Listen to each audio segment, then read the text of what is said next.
Bismillahirrahmanirrahim. Assalamualaikum warahmatullahi wabarakatuh.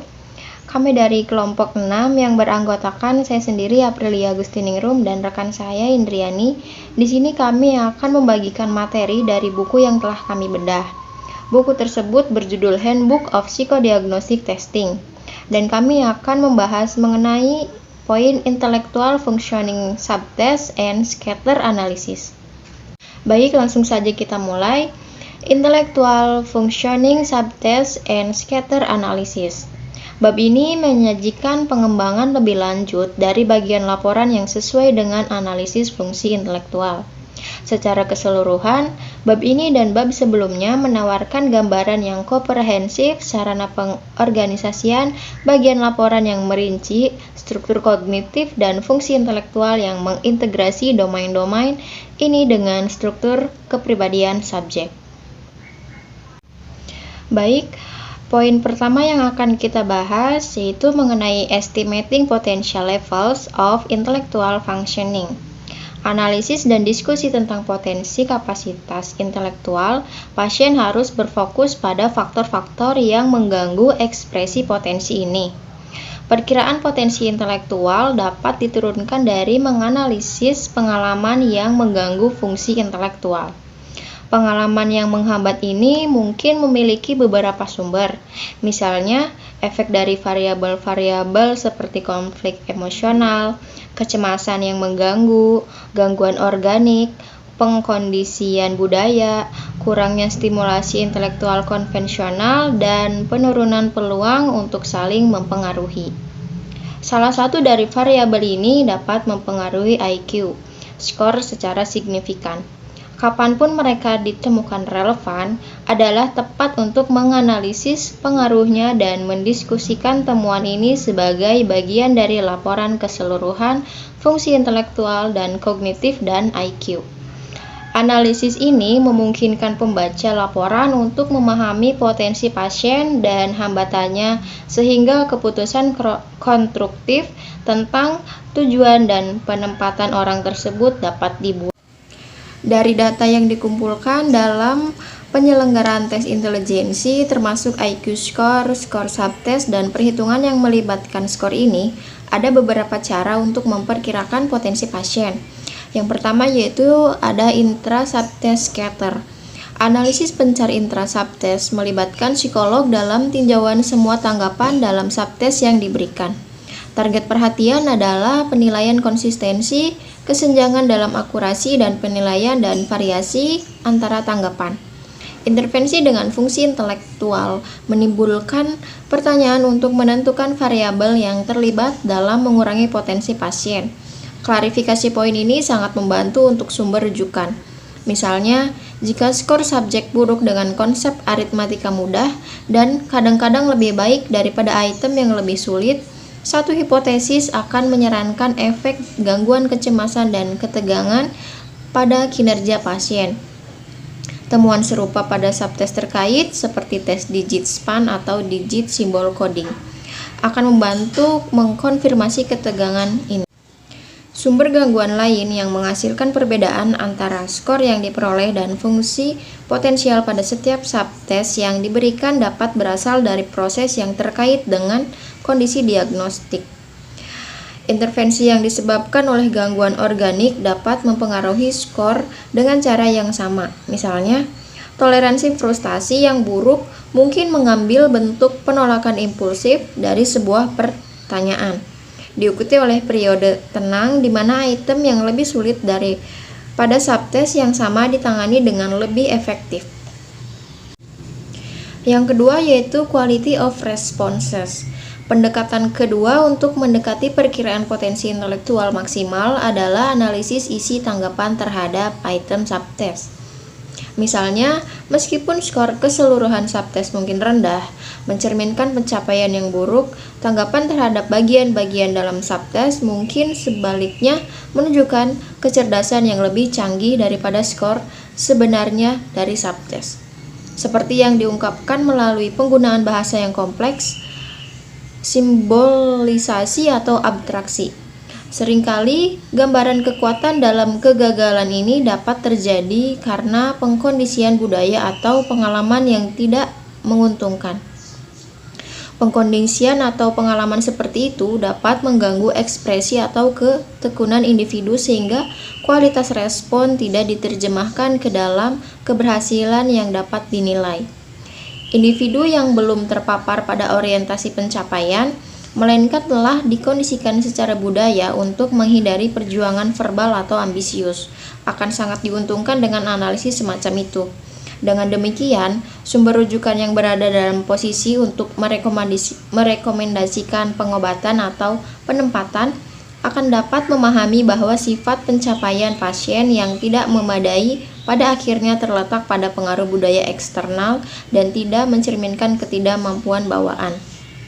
Yang ketiga yaitu ProRed IQ, metode kuantitatif ketiga untuk menilai tingkat potensi fungsi intelektual subjek didasarkan pada pemeriksaan kisaran variabilitas skor intersubtes. Asumsi dapat dibuat bahwa subtes dengan skor skala tertinggi menunjukkan tingkat fungsi standar untuk semua subtes. Ini adalah tingkat di mana individu diharapkan berfungsi pada semua subtes jika bukan karena pengaruh faktor-faktor yang mengganggu. Teknik ProRating dapat digunakan untuk mencatat perbedaan skor subtes yang diperoleh karena menyimpang dan perkiraan maksimal hipotesis. Poin ini penting karena memungkinkan psikolog untuk melakukan analisis kelemahan relatif subjek di berbagai bidang fungsi kognitif dan kapasitas intelektual. Kelemahan ini dapat dikaitkan dengan isi subtes tertentu di mana fungsi pasien secara signifikan di bawah tingkat optimal yang disarankan relatif terhadap skor subtes tertinggi. Nah, bagian berikutnya yaitu mensurvei analisis skor subtes yang tidak sesuai karena mencerminkan masalah kognitif dan kepribadian. Informasi tentang dimensi kognitif disadap oleh berbagai subtes pada skala kecerdasan Wechsler disajikan juga. Nah, poin pertama yaitu ada analysis of subtest scatter. Dalam analisis pencar subtes, dua pendekatan sangat membantu dalam mengungkap, menafsirkan, dan mengkomunikasikan temuan klinis yang relevan sehubungan dengan fungsi intelektual dan kekuatan dan kelemahan kognitif. Pendekatan pertama mengikuti dari mencatat subtes yang lebih dari 3 poin skala skor di bawah individu, hipotesis, skor subtes maksimal seperti yang diungkapkan oleh subtes tertinggi. Pendekatan ini memiliki nilai khusus dalam menilai bidang-bidang yang relatif terbelakang dalam kaitannya dengan tingkat keberfungsian potensi maksimum subjek. Pendekatan kedua didasarkan pada perhitungan rata-rata untuk semua skor skala subtes dan kemudian mencatat subtes mana yang terletak lebih dari 3 poin skor skala di atas atau di bawah rata-rata ini. Pendekatan ini khususnya dinilai dalam menganalisis dan mendiskusikan kekuatan dan kelemahan relatif dalam fungsi intelektual subjek saat ini, dengan berfokus pada subtes yang berada di atas rata-rata yang dihitung perkiraan fungsi maksimal dapat ditetapkan. Berikutnya yaitu verbal subtest Wechsler scales. Nah, yang pertama yaitu ada kosakata. Subtest ini sering sangat berkorelasi dengan kecerdasan secara keseluruhan, terutama ketika subjek memiliki banyak paparan stimulasi verbal. Skor rendah pada kosakata umumnya menunjukkan kekurangan dalam paparan pendidikan atau motivasi untuk menyerap materi yang disajikan dalam pengaturan pendidikan. Skor rendah juga dapat mencerminkan diagnosis di mana resepsi meresap karena penyumbatan mengganggu pengetahuan yang dipelajari dari masa lalu yang harus diingat saat ini. Skor yang diturunkan secara diagnostik dapat mengungkapkan gangguan kecemasan karena efeknya pada memori dan kecepatan definisi. Skor yang tinggi pada subtes ini mungkin mencerminkan ambisi dan perjuangan pendidikan dan adanya berbagai ide dan keterampilan konseptual karena tingkat yang lebih tinggi tanggapan membutuhkan fasilitas yang lebih besar untuk berpikir abstrak. Yang berikutnya yaitu ada kesamaan. Subtes ini melibatkan kapasitas untuk membentuk konsep, berpikir dalam istilah abstrak, generalisasi, dan menggambar hubungan antara elemen yang berbeda dalam lingkungan. Tingkat pembentukan konsep subjek apakah konkret, fungsional, atau abstrak penting untuk diperhatikan ketika mengevaluasi fungsi dan potensi intelektual. Sementara subtes informasi dan kosakata melibatkan fakta spesifik yang diketahui dan dapat diungkapkan oleh subjek. Subtes kesamaan melibatkan hubungan antara fakta dan akibatnya memerlukan aspek kecerdasan yang berbeda. Berikutnya yaitu hitung. Subtes ini mencerminkan kemampuan untuk memfokuskan konsentrasi seseorang sehingga mengungkapkan kewaspadaan mental. Subjek yang tidak memiliki pendekatan pemecahan masalah yang dikondisikan secara budaya yang terlibat dalam subtes ini mungkin mengalami kesulitan dengan itu. Subtes aritmatika sangat sensitif terhadap gangguan kecemasan. Skor aritmatika yang tinggi sering menjadi kontradiksi diagnosis yang melibatkan masalah histeris atau masalah impulsif lainnya. Berikutnya yaitu span digit. Subtes ini didasarkan pada memori hafalan jangka pendek yang melibatkan penarikan kembali elemen-elemen dalam situasi saat ini. Keberhasilan di bidang ini mencerminkan kapasitas perhatian dan kemampuan mengendalikan kecemasan. Hasil tidak tergantung pada prestasi dan keberhasilan keseluruhan dalam pelatihan pendidikan. Ketika skor subtes aritmatika tinggi dan skor digit span rendah, tren depresi disarankan karena elemen perhatian yang terkait dengan digit span dapat terganggu oleh keasyikan suasana hati. Konsentrasi aritmatika yang terfokus dapat dipertahankan. Pengalaman masa lalu yang terkait dengan operasi subtes aritmatika memfasilitasi konsentrasi ini. Sebaliknya, ketika digit span tinggi dan aritmatika rendah, implikasi diagnostik mungkin melibatkan skizoid atau fenomena obsesif. Karena penekanan kecemasan dalam diagnosis skizoid atau obsesif membantu kemampuan untuk hadir dalam konteks tugas memori hafalan yang lebih sederhana dari subtes digit span. Berikutnya yaitu informasi. Subtes ini melibatkan kemampuan untuk menyimpan, mengingat, dan memanfaatkan kata-kata verbal yang dipelajari secara formal serta diserap secara kebetulan tentang lingkungan. Keberhasilan pada subtes ini sering menunjukkan orientasi pencapaian yang tinggi dan manfaat yang diperoleh dari paparan pendidikan awal dan stimulasi intelektual. Kapasitas untuk mengontrol kecemasan juga ditunjukkan dengan skor tinggi. Karena fakta-fakta yang dipelajari perlu diintegrasikan dengan cara yang tidak terbebani ke dalam kerangka fungsi pribadi subjek. Yang berikutnya yaitu pemahaman. Subtes ini mencerminkan kemampuan untuk memanfaatkan penilaian praktis dan penalaran akal sehat.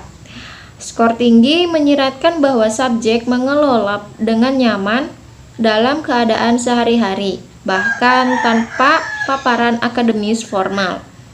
Apresiasi dan mengingat informasi praktis yang digunakan sehubungan dengan penilaian yang masuk akal dan intuisif juga terlibat. Hal ini sering membantu untuk mengevaluasi skor informasi dan pemahaman bersama-sama. Perbedaan yang signifikan dalam skala skor seperti yang didefinisikan oleh perbedaan 3 poin atau lebih menunjukkan kemungkinan diagnostik tertentu. Konfigurasi informasi yang tinggi dan pemahaman yang rendah menunjukkan tren obsesi dan pencapaian. Konfigurasi yang berlawanan menunjukkan intrusi kecemasan atau orientasi tindakan yang membatasi pembelajaran formal. Menghasilkan skor informasi yang lebih rendah, intrusi kecemasan ini juga menyiratkan bahwa represi tinggi sehingga retensi dan pengungkapan fakta terhambat. Dengan demikian, implikasi histeris dan psikopat untuk diagnosis dapat disarankan oleh kombinasi informasi yang rendah dan pemahaman yang tinggi. Nah, dengan demikian, subtes verbal dari tes kecerdasan memberikan sampel kognitif dan variabel kepribadian, termasuk penyaluran kecemasan, perhatian, konsentrasi, abstraksi, prestasi, kemampuan belajar dalam pengaturan pendidikan, pengayaan sebagai fungsi faktor budaya, penilaian, memori, fleksibilitas, penerapan kualitatif, konseptualisasi, dan gambar hubungan antar konsep. Nah, materi berikutnya akan disampaikan oleh rekan saya yaitu Indriani.